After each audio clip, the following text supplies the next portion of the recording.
So there's a few things that happen.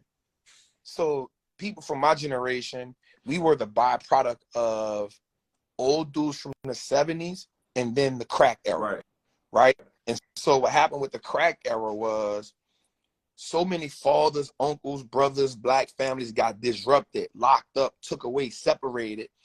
It put from 85 to like the early 90s, mid 90s, we went through like 10 years of just mass destruction. We talking about turning, you got to remember, so just a quick history lesson. So 1972, we gave birth to the black middle class, which was the middle class that actually had more home ownership, more college, more jobs. Again, it's the Industrial Revolution, so it's the factory jobs, but then they stepped up. They had just came through the 60s, which was trying to get rights, trying to get all that. So they just come from that. So they started establishing themselves. You go look at it, we started getting shows like Good Times and the Jeffersons, because that represent the new black class. It represents coming up out the hood. You get Good Times, trying to survive, and then you get the Jeffersons moving on up. This was the 70s, 74. So this the establishment of the black middle class. What happens is 82 is the worst, even worse than now. 1982 was the worst depression on black America. 1982 is under Ronald Reagan. Richard Nixon. It's the 70s is Richard Nixon, 82 is Ronald Reagan. We get the worst epidemic, the worst thing on black people in America. Because what he does, he cuts welfare, he cuts luncheons, he cuts so much, it depleted black and brown America. So then right after that, 85, we get the war on drugs. War on drugs killed us. So now what happens is the 80s era, all the way to 95, 96, we get punished. And what happens is the leadership gets taken away. The big brothers go. The big brothers in prison now. The big brothers teach from prison. The uncles trying to teach from prison. The fathers trying to teach from prison. And then the people who are left remaining, they're now strung out on drugs. They're, they caught up. And so the people who are trying to teach, now you get people, my era, we 16, 17, 18, in the late 90s, but all our OGs locked up now. So then what happens is, because we still under attack, 2000 eras, all of those people get wiped up on drugs, on crime. So now when you come to age 13, 14, you have nobody to give you no game. You have nobody. You have no, you know what I'm saying? You have nobody to school you. So now you figuring it out. Y'all figuring it out. But what happens is, watch this, they change the music. So the music that right there is what happened. That shit right there, bro. So the music changed. Yeah. So I tell people all the time, bro, like Wu-Tang Clan, KRS-One, Rakim, them dudes ain't run out of raps. You know what I'm saying? Like Public Enemy, they didn't run out of raps, bro. You know what I'm saying? They didn't run out of rhymes to say. Queen Latifah, MC, they didn't run out of music.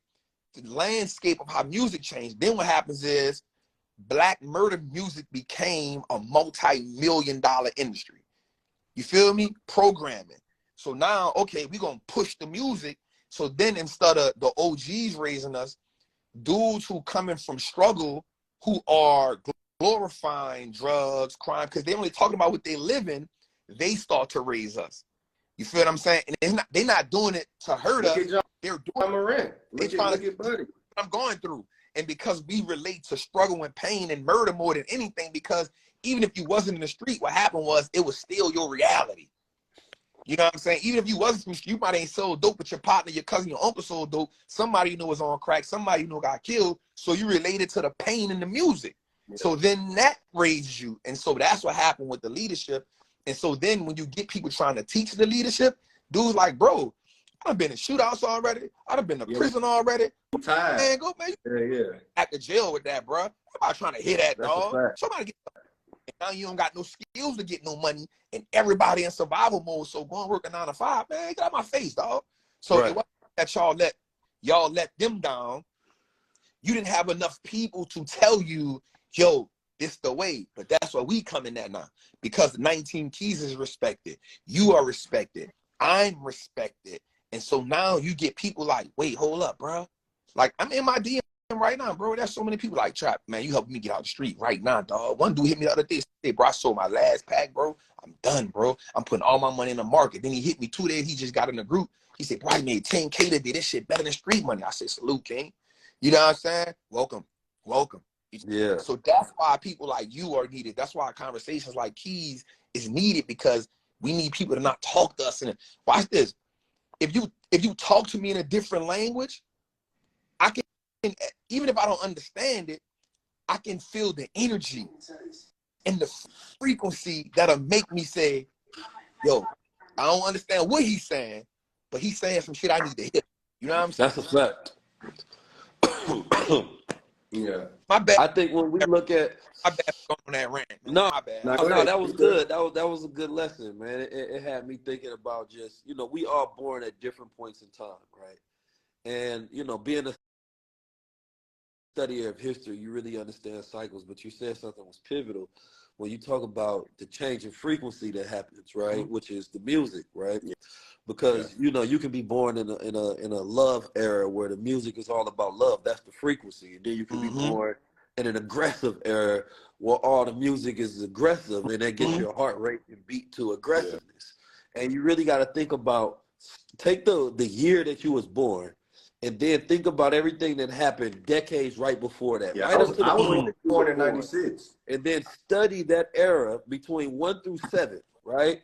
So let's say I'm born in 90, so from 90 to 97, right? What the frequency from 1 through 7, because your mind has not been shaped to decide for itself at all, right? You're shaped in that frequency between 1 through 7 of who you become. Then from 7 to like 18, right? You start to have a little more discernment about information that you take in, right? And then from 18 to 25, when your brain is fully mature, right? Now you can decide to say which information that you want and what you don't want, and you start to shape who you are. So if you want to study yourself, because I'm deep on like personalization and customization for people today, you take your year and you study those years between, if you pass 25, between 1 through 25, right? And a lot of who you think you are, the people you've decided, the taste that you have, the clothes that you wear, all of that was shaped by those years, right, of your programming and your shaping as a human being. And after 25, when your brain is fully matured, now you can decide who you are. And you have to go back and look at some of those things and say, I was only cool with him because I didn't know myself. I only listened to this shit because I didn't know myself. I'm only, 80% of the emotions that we feel today is from something that happened in the past. We're not even making decisions being present because most of us are not enlightened to live in the present. Most of us live in the past. So when we see people, we trigger about what happened, not what's happening, right? So you have to go back in the past and study yourself. When we talk self-knowledge, we ain't talking about you just studying the world. Like, literally study you. Create a dossier, which is like a file on you and who you are. And then after 25, you now have the ability to say, okay, this is who I'm going to be based on me now tweaking these things and having the ability of discernment. Bro, it's crazy because I went through that shit myself. People ask me what was the journey and what was it like with me getting rich. And it was when I was 21 years old. It was what you was talking about. Both of y'all was talking about. When I was 21, I took a look at who I was, where I was, everything that was about me. I really did hate myself at that age. I didn't hate myself. I just was like, I had a lot of self-reflecting. I said, God damn. Because, when you're 21, all my peers about to be, seniors in college the next year. So I'm looking at myself like, okay, I'm 21 years old. I don't got shit. I'm in the Army. Everybody gonna graduate college. And then I also thought about that too, 19, where you said everybody, I realized that people who was around me simply because we're in the Army, and the friends that I knew was simply because my parents decided to settle here. We don't have nothing in common. I'm worried about this, and that. I'm a hustler. Y'all worried about hoes, clothes, Jordans, all of that. You get what I'm saying? So I had to distance myself from friends in order to become successful. I had to isolate myself. And then I did a lot of self-reflecting. I realized, okay, cool. I'm not financially secure, so I came up with a plan. I was like, shit, what can I do in order to get my finances straight? And I didn't realize what I was doing was genius until about 3 years later. You get what I'm saying? Because what I did was I came up with a savings plan. I was saving $100 a week, and then I cut off video games. I cut off television. But I cut that off for a good 5 years. I didn't start watching television again till this year. It took a long time for me to get into the mindset. I still don't watch like cable, but I can go watch a Netflix series maybe 4 times a year. I still don't watch TV. So I tell all young people, if you really, really want to get or become successful, it's going to take some years of sacrifice. It's going to take self-reflection. It's going to take, I'm sorry, goddamn, not to cut your wisdom, but somebody said they thought Wall Street Trapper was LeBron James, Nah, bro, man. Threw me go off. ahead. I just saw somebody say you was Nelly. Don't do that, bro. No, it was, no, it Go was. ahead, bro. Go ahead, bro. Go ahead. Go ahead. hey, y'all, this motherfucker Go roasting. ahead. Now, I was roasting y'all earlier. No, you make because even me, Nah, but bro, I don't. That was funny. I'm sorry. Yeah, so I'm not really the TV person. yeah, I'm not.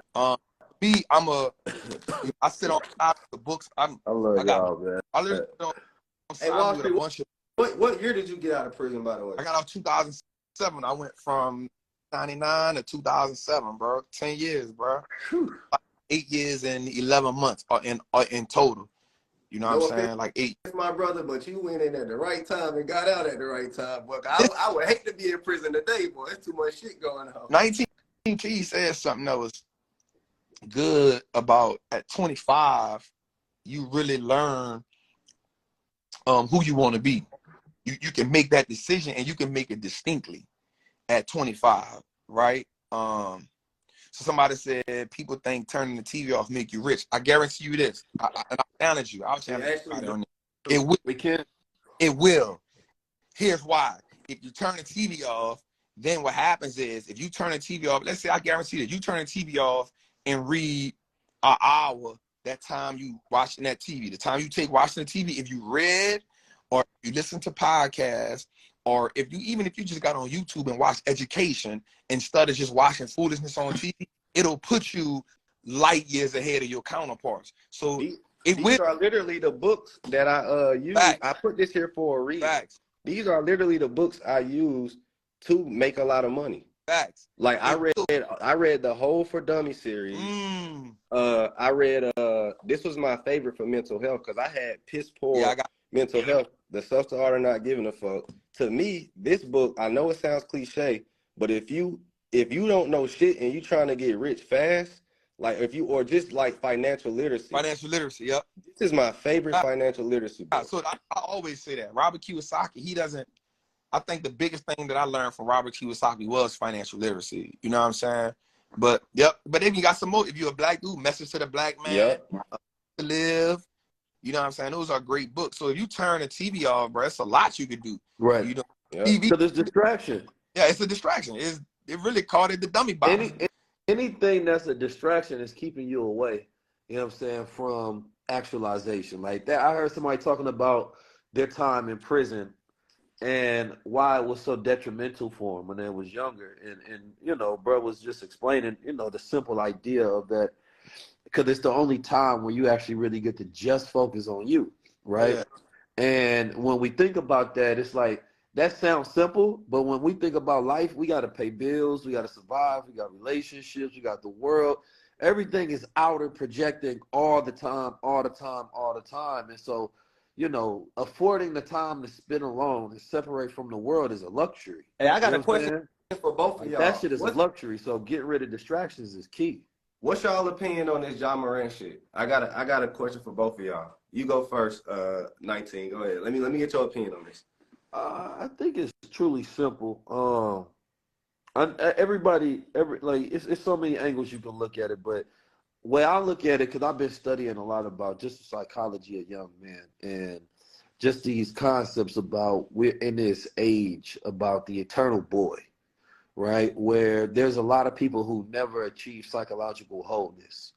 You know what I'm saying? To where they can take full responsibility for themselves, have full self-awareness, know how to move and engage the world at a high level. What I see with John Moran, it really just comes down to accountability. You know what I'm saying? But at the same time, it comes down to some self-destructive behaviors. I think there's a lot of pressure on a lot of times when you look at young men, especially if you get into a position, you to face an NBA, 200 mil, people are saying you this, that, and the third, right? And, you know, what happens, we have a tendency towards self-destructive behavior because, you know, sometimes we think it's easy to just blow this shit up and start over when it never is. You know what I'm saying? It's always better to be future oriented and move forward with what you have. And I ain't saying that that's him because I don't know his psychological profile. But when you mix in the things that he's been doing, you know, it's reckless behavior. You cannot apologize for some a behavior. It makes you wrong once you do that. Because then apology is an admission of guilt.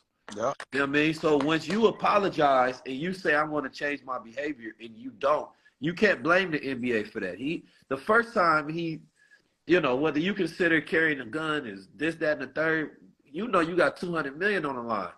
But you still a youngster, though. You're not fully whole as a grown adult. I don't know how old John Moran is. I don't think he's 25 yet. You know what I'm saying? And so you got a young man with a lot of money, a lot of position, and some reckless behavior. You add that into a mix. And then, of course, he got the stress of now putting his family on, putting his pops on, his peoples. That's a different conversation, right? So you got to really look at the mental state of where he is, because a lot of young men do that same behavior. He's just doing it at a high level. He's I used to do that shit in Wall Street. Remember when I first got rich?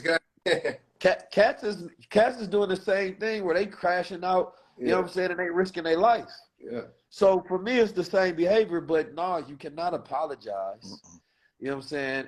Because the first time, with every excuse that everybody making for him, oh, it's double standard and white boy had the gun and all that shit. If he would have said that, then okay. But that's not what he's saying. Every excuse that we're hearing is coming from somebody else. Every single excuse. If you are not grown enough to speak up for yourself, you know what I'm saying, then what you're doing is wrong. Yeah. Right? So for me, that's the way I look at it, and I think that it sets a terrible precedence for a lot of young cats when the older and the OGs make excuse for them, because this is what these little niggas is doing out here in the first place. They're crashing out. You know what I mean? And then when they crash out and the OG make an excuse for them, they make an excuse for themselves as well. And what we need is these young niggas to grow up. We need them to actually become men and stop being afraid of being men. You know what I'm saying? Because a man takes accountability for all his things, extreme accountability and extreme ownership. And if he believes that he's doing something right, he stands on that. Kid, though.